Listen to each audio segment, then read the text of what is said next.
Hello guys, आज हम लोग एक ऐसे भारतीय गायक के बारे में बात करने वाले हैं जिन्होंने पद्मश्री, पद्म भूषण और 4 नेशनल अवार्ड को अपने नाम किया, जिन्होंने 34 भाषाओं में 25,000 से भी ज्यादा गाने गाए।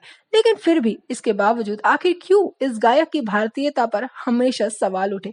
जिस गायक ने अपने रोमांटिक गानों से पूरी एक पीढ़ी को प्यार करना सिखाया, आखिर क्यों उस गायक ने अपनी ही बीवी को छोड़ करके दूसरी बीवी के साथ चोरी छिपे शादी कर ली, और आखिर क्यों 20 साल तक गिरफ्तारी के डर में सदमे में जी रहे थे ये गायक, जिन्होंने कई बार चोरी छिपे आत्महत्या तक करने की कोशिश कर डाली।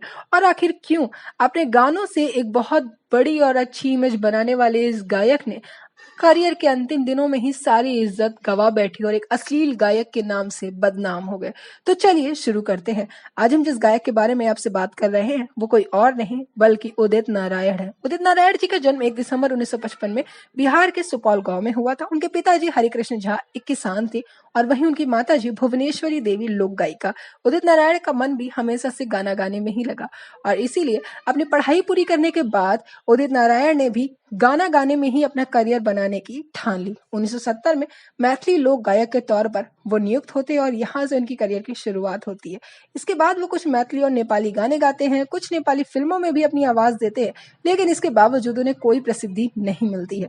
8 साल के बाद वो बॉम्बे आ जाते हैं। भारतीय विद्या भवन में स्कॉलरशिप में वो क्लासिक नेपाली गाना सीखने आते हैं और 1980 में उन्हें फिल्म 1920 में गाना गाने का मौका भी मिल जाता है, रफी साहब के साथ, उषा सिंह जी के साथ, जो कि एक बहुत बड़ी बात थी गाइस। हालांकि 8-10 साल तक वो समारोह और होटल में ही गाना गाते रहते हैं। भोजपुरी गाना भी उन्हें मिलता है और वहां पर जब वो एक भोजपुरी गाना गा रहे होते हैं तो उनकी मुलाकात होती है आनंद मिलन जी से। आनंद मिलन जी से मिलने के बाद ही उनकी पूरी किस्मत बदल जाती है, क्योंकि साल 1998 में उन्हें कयामत से कयामत तक फिल्म में गाना गाने का मौका मिल जाता है, जहां पर वो गाना गाते हैं पापा कहते हैं बेटा बड़ा नाम करेगा, और दूसरा गाना होता है ऐ मेरे हमसफर, जिसके बाद उनकी प्रसिद्धि बहुत ज्यादा बढ़ जाती है। उनका नाम काफी ज्यादा फेमस हो जाता है। 1990 में वो आमिर खान और आनंद मिलन जी के साथ फिल्म दिल में भी गाना गाते हैं हमने घर छोड़ा है, जो कि सुपर डुपर हिट हो जाता है। इसके बाद उन्हें काफी बड़े बजट की फिल्में मिलती हैं और काफी सारे गाने भी मिलते हैं। 1991 और 93 का दौर उनके लिए काफी ज्यादा लकी होता है, क्योंकि उनकी प्रसिद्धि दिन दूनी चार चौगनी बढ़ रही थी। उन्हें जो जीता वही सिकंदर, यारा तेरा नशा, यलगार जैसी फिल्मों में गाना गाने का मौका मिलता है।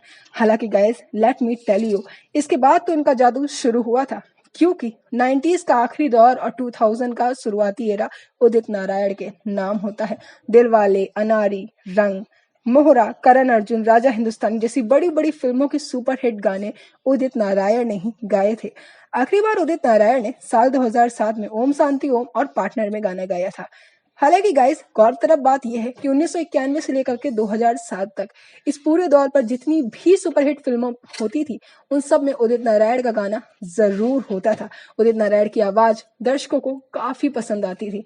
हालांकि गाइस 2007 के बाद बहुत सारे बड़े बड़े गायक आने शुरू हो जाते हैं और इसीलिए उदित नारायण की डिमांड मार्केट में कम हो जाती, लेकिन इसके बावजूद साल 2010 अग्निपथ में वो एक गाना गाते हैं और साल 2012 स्टूडेंट ऑफ द ईयर में भी वो गाना गाते हैं।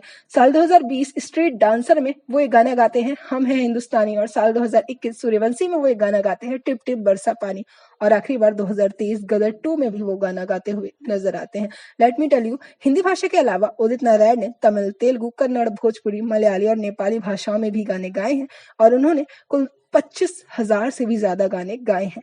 हालांकि गाइस मैं इसके बता दूं कि इन्हीं सब की देन थी कि उन्हें पद्म भूषण, पद्म विभूषण और 4 नेशनल अवार्ड मिले हैं। बहुत बड़ी गायिका लता मंगेशकर जी ने भी हमेशा उदित नारायण जी की हमेशा तारीफ ही करी है। हालांकि गाइस जब भी कोई आउटसाइडर बॉलीवुड में इतना बड़ा नाम बनाता है ना, तो उसके लिए ये आसान नहीं होता है और उदित नारायण जी के लिए भी आसान नहीं होता है। दरअसल indiatimes.com की एक रिपोर्ट आई थी। इस रिपोर्ट के अनुसार उदित नारायण ने कई बार आत्महत्या करने की कोशिश करी है। दरअसल करण जौहर की फिल्म कुछ कुछ होता है में जब उदित नारायण सुपरहिट गाने गाते हैं, उनकी प्रसिद्धि बढ़ जाती है, तभी से उदित नारायण को कुछ कॉल्स आने लगते हैं जो उनसे पैसे मांग रहे होते हैं। एक तरीके से कहा जाए तो उनसे पैसा वसूली कर रहे होते हैं। ये कॉल्स उन्हें 1998 से 2019 तक आती है। कई बार उन्होंने पुलिस कंप्लेन भी करी थी और जब पुलिस इसकी जांच पड़ताल करती है तो उन्हें पता चलता है कि ये म्यूजिक इंडस्ट्रीज वाले ही हैं जो उदित नारायण को कॉल कर रहे हैं। दरअसल कुछ राइवलरीज थे उदित नारायण के जो उन्हें डराने के लिए, धमकाने के लिए ये सब करते थे। बॉलीवुड में अक्सर ऐसा होता है जब भी कोई आउटसाइडर बॉलीवुड में एक बड़ा नाम कमा लेता है। हालांकि गाइस उदित नारायण पर 2 बार हथियार बंदों ने मारने की कोशिश भी करी है। इनफैक्ट 2011 में तो कॉल भी आया था जिससे सुपारी मिली थी। उन्होंने कहा था कि वो उदित नारायण पर हमला करने वाले, लेकिन किस्मत से दोनों ही बार पुलिस वाले उदित नारायण को बचा लेते हैं। साल 2019 के बाद से ये सारी चीजें बंद हो जाती है क्योंकि 2019 के बाद से उदित नारायण की डिमांड मार्केट में कम होने लग जाती है। वहीं अगर हम उदित नारायण की नागरिकता पर उठने वाले सवालों की बात करें तो जब साल 2009 में उन्हें पद्मश्री पुरस्कार मिला था तभी ये कंट्रोवर्सी उठी थी कि उदित नारायण तो भारतीय है ही नहीं तो फिर उन्हें पद्मश्री क्यों। दरअसल गाइस बात कुछ ऐसी है कि उदित नारायण ने शुरू में ही अपना बचपन नेपाल में जिया है और नेपाली जीवन से ही उन्होंने अपने करियर की शुरुआत करी है। ऐसे में ही उनकी भारतीयता पर सवाल उठते थे, जिस पर उदित नारायण ने इंटरव्यू में जवाब दिया था कि उनके पिताजी नेपाली हैं और उनकी माता जी ने नानी के घर में उदित नारायण को जन्म दिया बिहार के सुपौल गांव में, तो इस तरीके से वो भारतीय है। उनके इस बयान के बाद ही नेपाल में उनकी काफी ज्यादा आलोचना हुई थी, जिस वजह से जब नेपाल में वो इंटरव्यू देते हैं तो वो कहते हैं कि उदित नारायण के पिताजी नेपाली हैं लेकिन उनकी माता जी बिहार से हैं, जिसके बाद से उदित नारायण ने अपने सारे आलोचकों का मुंह बंद कर दिया था। वेल गाइज वहीं अगर हम उनकी पर्सनल लाइफ के बारे में बात करें तो साल 1984 की बात है जब रंजना नाम की एक महिला इस बात का दावा करती है कि उदित नारायण ने उनसे बिहार में शादी कर ली है, लेकिन उदित नारायण अपनी इस शादी को मानने से इनकार कर देते, जिसके बाद रंजना शादी की तस्वीरें लेकर के कोर्ट चली जाती है। कोर्ट का फैसला रंजना के हक में आता है और वो कहते हैं कि उदित नारायण उन्हें अपनी बीवी के तौर पर एक्सेप्ट कर ले और फाइनेंशियली उन्हें सपोर्ट भी करे। वेल गाइस 1985 में ही खबर आती है कि उदित नारायण ने चोरी छिपे दूसरी शादी कर ली दीपा गहतराज से और उनसे उन्हें एक लड़का होता है आदित्य नारायण। वेल गाइस जो भी हो उदित नारायण फिर अपनी दूसरी शादी के साथ आगे बढ़ते हैं और आदित्य नारायण भी सिंगिंग के फील्ड में ही अपना करियर बनाने की कोशिश करते हैं, एक्टिंग भी करने की कोशिश करते हैं, लेकिन यहाँ उनकी किस्मत कुछ खास नहीं चमकती और इसी पोस्ट करने लग जाते हैं। हालांकि आदित्य नारायण वो मुकाम हासिल नहीं कर पाते हैं जो उनके पिताजी उदित नारायण ने हासिल किया था। इसके अलावा गाइज अब उस कंट्रोवर्सी पर आ जाते हैं जिसकी वजह से काफी ज्यादा उदित नारायण को बदनामी झेलनी पड़ी और जिसकी वजह से एक समय पर पद्मश्री और पद्म भूषण जैसी पुरस्कारों से महान गायक बनने वाला ये गायक आज अश्लील गायक के तौर पर जाना जाता है। दरअसल साल 2019 की बात है जब एक कॉन्सर्ट में वो गाना गा रहे होते हैं जहां पर वो अपने कुछ फीमेल फैंस को किस कर लेते हैं। इसके अलावा उदित नारायण कई बार स्टेज शोज में अलका याग्निक, इसके अलावा श्रेया घोषाल जी जैसे फीमेल सिंगर्स के साथ ये सब करते हुए नजर आए हैं।